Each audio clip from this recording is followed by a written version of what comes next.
Welcome, everybody, once again to the Drip Drop podcast. I'm your host, Ed Krasnick. If I were a Batman villain, I would be the people pleaser. We are a mental fitness variety show. We have conversation, coaching, and comedy. We talk to life experts. We talk to comedians, entertainers of all kinds, artists of all kinds. We are a family podcast. A lot of podcasts, they're meant to be listened to alone, by yourself, wherever.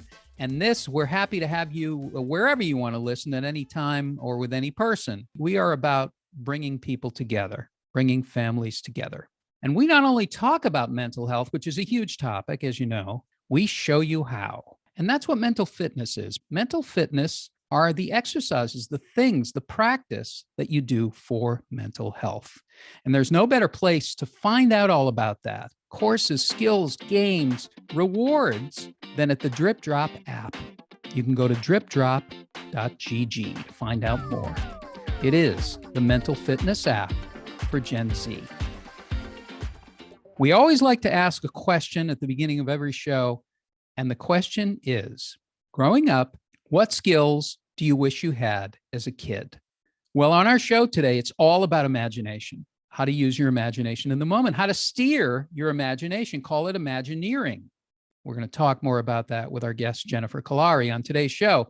But I thought I would just take a minute here and just practice imagining.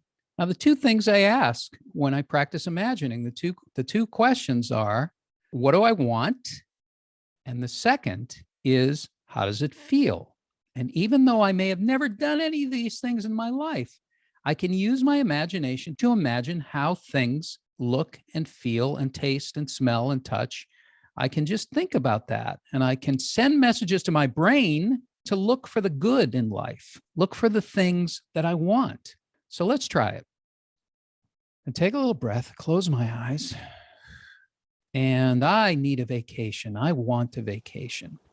Where would I go? Oh my gosh, there it is. I'm going to Hawaii. The water is crystal clear. You can see to the bottom of the ocean. Sights and sounds. There's a double rainbow. The air is heavy like a blanket. It just calms you down immediately. Palm trees all around. Birds are singing. Sun is shining on the water, sparkling water. And there's a bridge. Oh, and on the bridge is my sixth grade gym teacher, Mr. Shedlock. He's yelling at me. Stop yelling. All right. Erase. Never mind. I'm in Venice, Italy, on a beautiful canal, Venice Canal, in a gondola. The music flies through the air, the Italian music, the sights and sounds of Venice. The gondolier starts to sing. He's singing. And I look back, and it's my sixth grade gym teacher, Mr. Shedlock. He's singing in Italian and yelling at me, now in Italian. All right. Never mind. Let's start the show. Now, on the show, we always like to look at what's right with the world.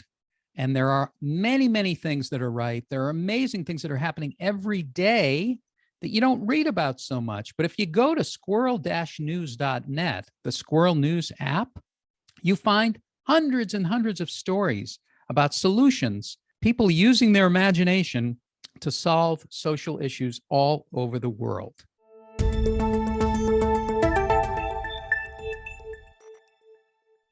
And one of the stories for this week is fantastic. It's called Paws for Life, Paws. There's a whole world of animal-assisted therapy and many articles about it, many stories about it. But one story really stood out to me, and that is a program that is in a California prison where they are teaching incarcerated people to adopt shelter animals, shelter pets, shelter dogs, and train them for other people that need them. It's called Paws for Life. Check it out. My name is John Groveman. I'm the Director of Programs for Paws for Life Canine Rescue, and this is my dog, Mally. I initially got involved with the Paws for Life program while I was incarcerated. I was serving 6 life sentences consecutive to 40 years. The warden had recommended that we start a dog program, and my life began to change. I was so heavily impacted by the unconditional love of an animal that it really started to change how I saw myself. Heel. Yes, good boy. Yeah. Paws for Life is an animal rescue whose focus is on getting dogs out of high intake shelters. We do that by rescuing dogs and then placing them in one of our 3 correctional institutions where incarcerated trainers train the dogs to make them more adoptable. We also train service dogs for military veterans diagnosed with PTSD, children with autism. Our mission is twofold. It's one, we're saving the lives of animals, but we are also heavily focused on rehabilitation and transformation within the California penal system. That is amazing. John Grobman from Paws for Life. What a great story. What an inspiring story. You can find out more on our website. On today's Drip Drop podcast, all about imagination. Using imagination as a life skill, an everyday life skill that anybody can use anytime. Our special guest is a therapist, the founder of ConnectedParenting.com, my co-host for the Mental Health Comedy Podcast, a dear friend, and one of our life experts at the Drip Drop app, Jennifer Kolari. Let's talk with Jennifer all about imagination. Okay, Jennifer, it feels like we just came from another podcast. And we did. We do 4 a day. We have the Mental Health Comedy Podcast with Jennifer and myself, and you can certainly listen to that anytime you want, wherever you get your podcast. It's excellent. And it's just, I'm so used to talking to you about different things, but one of my favorites is Imagineering, imagination. When you hear the term Imagineering, you think Disney theme park. Really? Well, what if you had an emotional theme park? What if you had a family theme park? What would it look like? Tell me what the rides are. Because, for me, when I was growing up as a kid, it was the giant shame coaster. I had a shame coaster. I was ashamed of certain things. I was embarrassed. The embarrassment city was where I lived. So anyway, you can do whatever your version of that is. But you talk about imagination as a practice. I think what people hear about imagination as a tool, as a skill, they think it's like a luxury. They think like imagination is something that you do when your life is perfect and you're sitting on a porch at a beach. Or it's a waste of time. Don't be silly. Like stay in the real world. What are you doing? And that inner world is really powerful and it has a huge impact on your outer world. It really does. Well, you talk about, arranging your brain, driving your brain in a different direction by thinking and orienting yourself towards what you want and not towards what you don't want. Exactly. And how the brain believes what you tell it. Mm-hmm. If you tell it the sky is blue, the sky is blue. If you tell it the sky is black and it's raining all the time, it believes it's black. Yeah. And we have operating systems, right, that have basically been installed in our brain. And what's interesting is that we're pretty much walking around with operating systems of like an 8-year-old, right? Because if you think about memory, right, the capacity for long-term memory isn't actually even built in the brain. That hardware isn't even there till about 7 or 8 years old. That's why you can't remember very much prior to that. Anything that happened to you before that gets kind of embossed like an emotional tattoo on your brain because it gets stored in the limbic system. It gets stored in the feeling part of your brain. So, yeah. So another thing I want to bring in quickly, and then we'll get into some exercises, but bring in is the RAS, the reticular activation system. Yes. Nobody knows what this is. Explain what it is and how it works. Think of it as like a neural net, right? The brain is being bombarded with billions and billions of bits of operation of information every second. I mean, you're using 1,000 muscles just sitting up, right? So there's so much going on in the brain. There's temperature regulation, you're commissioning and decommissioning cells, you're analyzing my language, you're running it through other things that have happened to you. We're very busy, our brains. And if we paid attention to all of that, we'd fall over, like we'd have a seizure. It's not possible. So what the brain does is it has a very narrow bandwidth of what you pay attention to so that you don't go crazy, basically. And so things get tagged just like Google, right? So if you have a belief, oh, no one ever appreciates me. Or if you're a kid and like, no one cares about me, they always care about my sister, or I always get in trouble and my sister doesn't. All of those things get tagged. And so what happens is as you move through your day, those things are tagged as important and those get brought into your awareness. There might've been 50 times that day where your sister got in trouble and you didn't notice. right? Or that at work, or, somebody else got, reamed out or something for something and you didn't, but that isn't tagged. That's not brought into your awareness. So it just goes into the background of background noise and background data. So you can actually tag the things you want to start thinking about. I'm going to start noticing how many times I get praised, or I'm going to start noticing how many times people actually do thank me, and then watch what happens. Watch what happens. So your filing cabinet gets filled up with, Yep. with the stuff that you want, as opposed to the stuff that you don't want. Yeah, exactly. And usually we have a little bitty filing cabinet for the things that, we want, and a big one for, look at this went wrong, and this went wrong, and this happened again, and this happened again. And of course, that's what you're tagging. The other thing too is it's what the stories we tell, right? So we go out for lunch, we tell our friends, we call our sibling, and we say, you won't believe it. This happened, and this happened, and this happened, which is just reinforcing all of that, all that tagging. Now it's what your brain is literally focused on all the time, and the other stuff is in the background, even though it's really important. So now we have imagination for everyday life. This is Mhm. imagination for everyday living. Okay. Mhm. So what is an example of something that we could do where we could actually do an imagination practice or an exercise or something that takes a minute or whatever it is that we could start orienting using our imagination to actually affect how we feel and what Yeah. we think?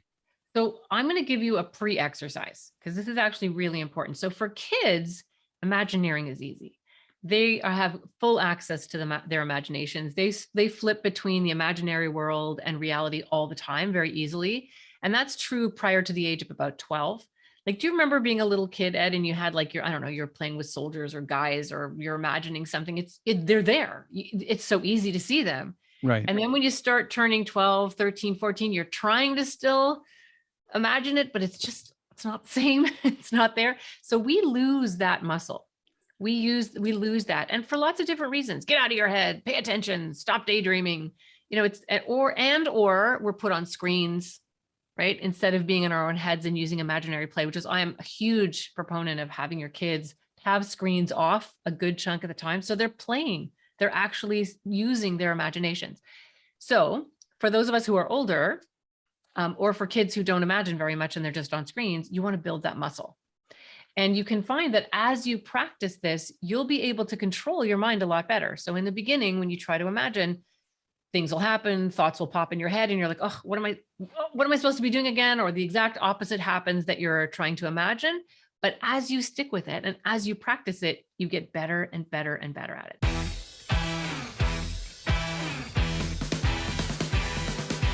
So the first thing I like to do is pick a place. It could be a cottage when you were a kid. It could be your grandmother's house. It could be a childhood home that you lived in.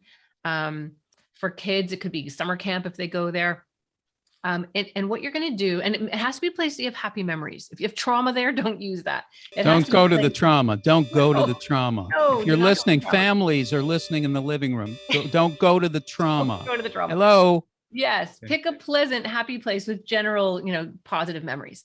And then actually look down and see your feet. One of the best things to do and eyes closed, when you're going into your imagination, you look down and you see your feet and just kind of wiggle your feet. That helps you. Or sometimes you can see your hands. That grounds you in the imagination.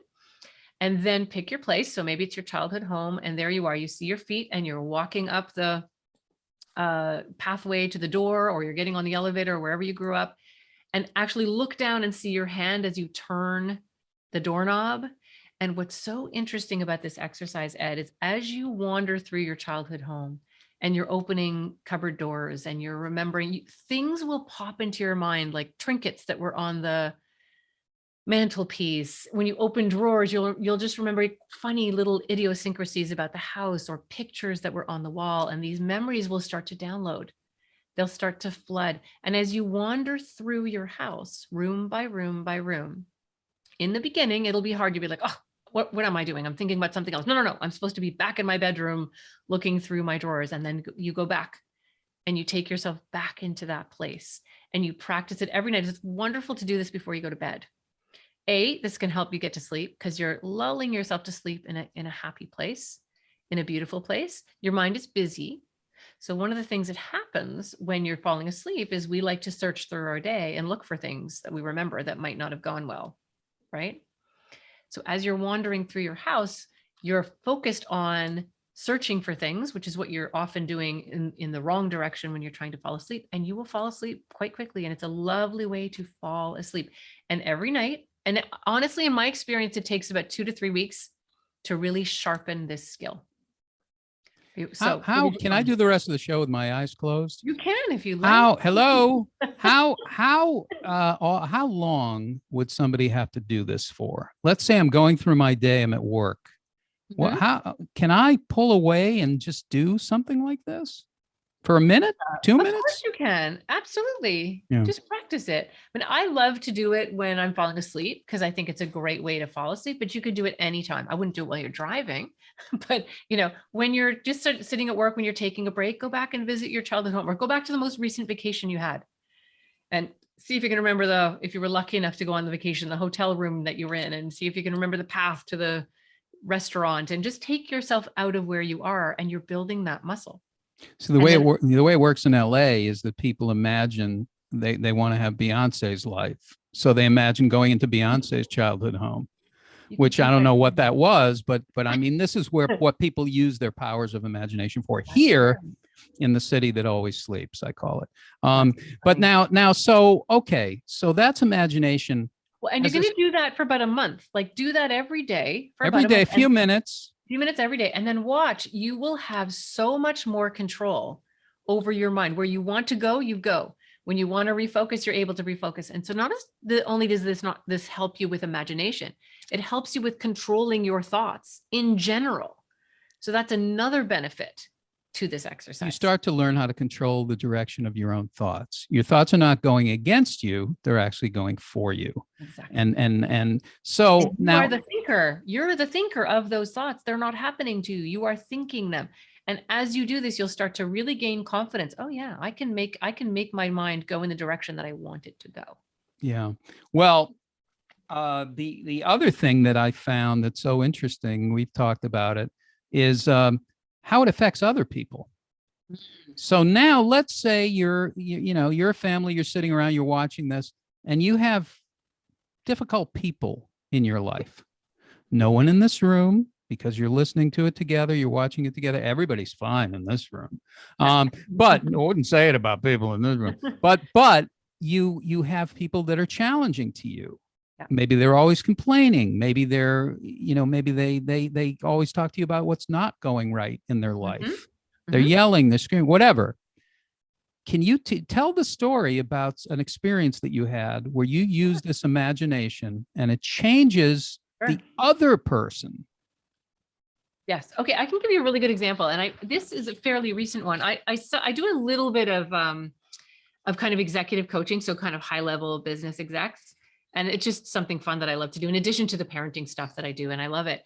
And this woman came to me and she had a boss who was really difficult, just awful and critical, and called her out a lot. And it was just a really tense, awful experience. And she really just found herself constantly thinking about this person, and she's driving to work, imagining the, argument she's going to have and what she's going to say back to her. She's in the shower having a whole conversation. So what happens is we are using our imaginations anyway, and we're living and reliving these terrible experiences. And so not only was she living it in person with this, woman at work, but when she's not at work, she's thinking about it. And one of the things that's so important to understand about our brain is the limbic system, the part of the brain that's, in charge of the security system.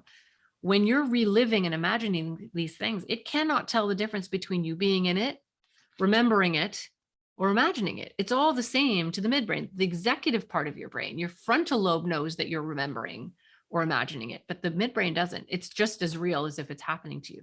So she was constantly 24/7 kind of really becoming consumed by this terrible boss. And so the first part of the homework for 2 weeks was whenever she caught herself thinking about this boss, she was allowed to think about it for a little bit, and then she had to stop and start imagining that she walked into work and her boss was like, "Oh, good morning." And, "Oh, thanks, by the way, for blah, blah, blah." And they're in a meeting and she's suddenly, deferring to my client. And she's just sort of imagined it in as much detail as she could, the way she wanted it to go. Now, the key to Imagineering is you want to hear sounds. You want to have color, like you want to make it as vivid as you can, as real as you can, in order to trick your midbrain into thinking this is happening, or this is a memory. This is not something I'm imagining. This is real. And after 2 weeks, my challenge to her was, and I know it sounds so simple, but really try it. I mean, the proof is in trying it. She started to go to work, and inexplicably, this person started to change their behavior. So when I work with kids one-on-one, for example, that are having, let's say, difficulty with friends, before we even get to social skills, before I even work on practical things that they can be doing in ways they can be responding to their peers, I have them just for a couple of weeks. Imagine going to school and people running up and going, "Hey, glad you're here, and come sit with us." And it's a little bit hard sometimes because the kids are like, "Well, what if that doesn't happen?" So I'm very careful about the when I use this. But for kids that are ready, I just have them imagine it going differently. And then what happens is the midbrain that has limiting beliefs, oh, people aren't going to like me, oh, this never works, start to move out of the way, because you've rehearsed it so much, you've practiced it so much, you've imagined it so much that your brain thinks, oh, this has already happened. This is the way that it is. And then your micro expressions, your negative thinking, the little sabotagey things that you do start to melt away. And it's pretty powerful. It's amazing. And you can picture, you can picture these things and feel them. That's the other thing, is you mentioned the other day, don't go to your phone when you wake up. Don't go to your phone when you wake up. When you wake up, go sit in a chair, go wherever, stay in your bed, whatever it is, and think of 5 things that you're grateful for. Yep. And just have the feeling. Or imagine that close your eyes for 1 minute and imagine that you're sitting across from the person that you most enjoy and most love, or imagine somebody that you haven't seen in a while that you miss, and smile to them. Yep. And gaze in their eyes. Yep. And have them smile back. Smile to them. That's it. Then go to your phone, start your day. And start your day. And that's it. Yep. So it doesn't require a big act of Congress. This is like, you can do this anytime. It's available to you at any moment. Imagineering, Imagineer your own life. Yep. And here's the thing, even if it doesn't make any difference in your outside world, you still feel better. You just feel better doing it. That's the worst thing that can happen. That's the worst. The worst thing that'll happen is you'll feel better. Yeah. That's the worst that will happen. The person will still be annoying at work, but at least the other hours of the day when you're not around them, you feel better. There's really no downside. There really isn't. Imagination is a skill for mental fitness. That's what it is. When you go to a gym, you work on physical fitness, you go to machines, you work on weights, you do CrossFit. Yep. This is a mental CrossFit. It's mental training. It really is. So that you can, and the way you get better at it is you do it. And you don't even have to do it for more than a minute. Exactly. And you wouldn't go to the gym, do one sit up and be mad that you don't have abs. Like, this takes practice. You have to keep doing it. You have to mindfully make it part of how you are moving around in the world. And then you're building neural pathways. You're actually building hardware in your brain that supports this. So the more you do it, the easier it gets to do this. And for people who say, oh, I don't have time for this, you don't have time not to. You're worrying anyway. If you have time to worry, and you have time to be negative, and you have time to ruminate, you have time to do this. And I'm not saying don't actually feel what you're feeling. Before you do the imagination or the Imagineering, let yourself feel whatever you're feeling. Honor those feelings and go there. Just don't stay there. Don't stay there ruminating and telling the story over and over and over again to everybody you meet that day, or repeating it over and over and over again in your head, right? And if you do, you can catch yourself and say the word in your head, repeating. Mm-hmm. Oh, repeating. There I go again. Yep, there I go again. And don't be mean to yourself. Oh, idiot, you should do better than that. You know not to do that. Don't have a negative thing. Just a curious kind of, oh, interesting. There it is again. There's the program running again. There it is again. Okay, there it is again. Catch myself, and I'm going to gently move myself this way. And then for some people, if jumping to think about what you really want is too hard, it's just, you can't even imagine it because things are so bad the way they are right now. Just try to think of something neutral then. Think of something neutral. Think about, I don't know, how your tea tastes, or a nice picture on the wall, or a view that's out your window. Even just stopping yourself from ruminating about the negative, taking half a second and thinking about something neutral. Cats, butterflies, something, anything. And then your brain pulls you back. Then you're in a tug of war. Bring it back again. Just do something. Take some action. I say that to myself all the time. I say, go neutral. Because when I get into a spiral, a thought spiral, I say, go neutral. And I think, oh, I love my dog. I'm looking at my dog's face. Oh, there it is. Okay. Yeah. If you're lying in bed, think about how soft the sheets are, or how nice the temperature is in the room if you're lucky enough, or how soft your pajamas are, or nice your pillow is, and focus on that. It sounds so silly, but this really is learning to control the direction of your mind for most of us. And for people who have, anxiety, for example, or depression, it's your brain just taking off on you and eating you alive. Basically, you get stuck in these negative thoughts, and gently and quietly and diligently learning that you can control the direction of your thoughts is the greatest thing you can ever learn. Well, this is it. This is Imagineering. And I want to just invite everybody, the thing about podcasting is often it's a niche approach, and you can go off into your room. You can go off while you're doing the dishes. You can take a walk, but it's not really something to be shared with other people as much. I'm going the opposite way. I want to say to you, because we're a family podcast, okay? So there's something for everybody. We're a variety show, a mental fitness variety show. Challenge you to and invite you to come into the living room, bring your devices. Don't be like, oh, I can't. I have to, continue looking at your phone. Do whatever you want to do, but Let's be in each other's company and watch or listen to the podcast. Try it for 5 minutes. If you're not absolutely satisfied, I will give you your money back. I will come to your home. But anyway, that's what we're trying to do. Well, you know what else I'm thinking? Like if you're driving, if you're in a car together driving, like in the old days, listen to something. Right? Listen to something together while you're driving. Absolutely. Audio, video. It's a great uniter of people. It really is. It can bring you together. It doesn't have to be something where like, thank God I'm away from these people and I can listen to my podcast. It could be I'm in the company of these people for a short period of time. I'm going to hang out, let them do what they do. You do what you do, but be together. Be together. And when you are together like that, oxytocin, which is a really powerful hormone neurotransmitter, which is the feel-good chemical that actually blocks cortisol. It actually mitigates stress. And serotonin, which are, the feel-good here and now happiness chemicals. So you're actually, when you're joining together and you're sitting together and you're snuggling up and listening to something, you're getting that too. Not just the benefit of what you're learning in the podcast, but that togetherness is biochemically healthy and good for you.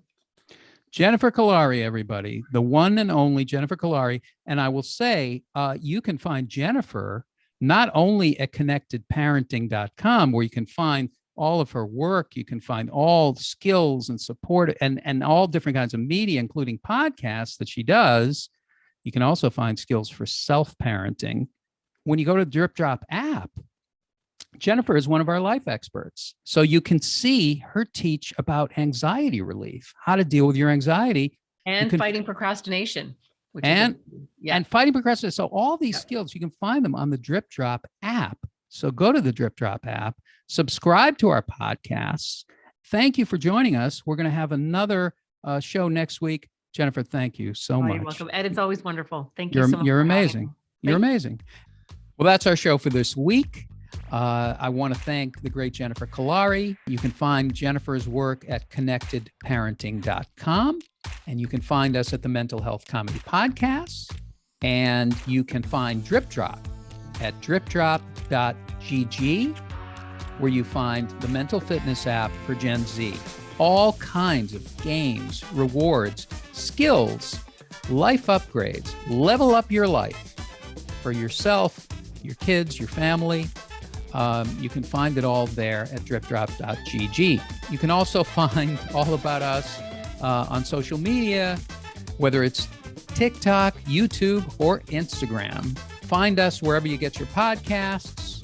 And I want to thank the whole Dripdrop team for making this show possible. Thanks to Sarah Jezik, Suzanne Reeves, Monty Langford, Min Tran, and thanks to the great Jason Brown, my good friend Jason Brown, for letting us be here. Life is good. Live it up. See you next time.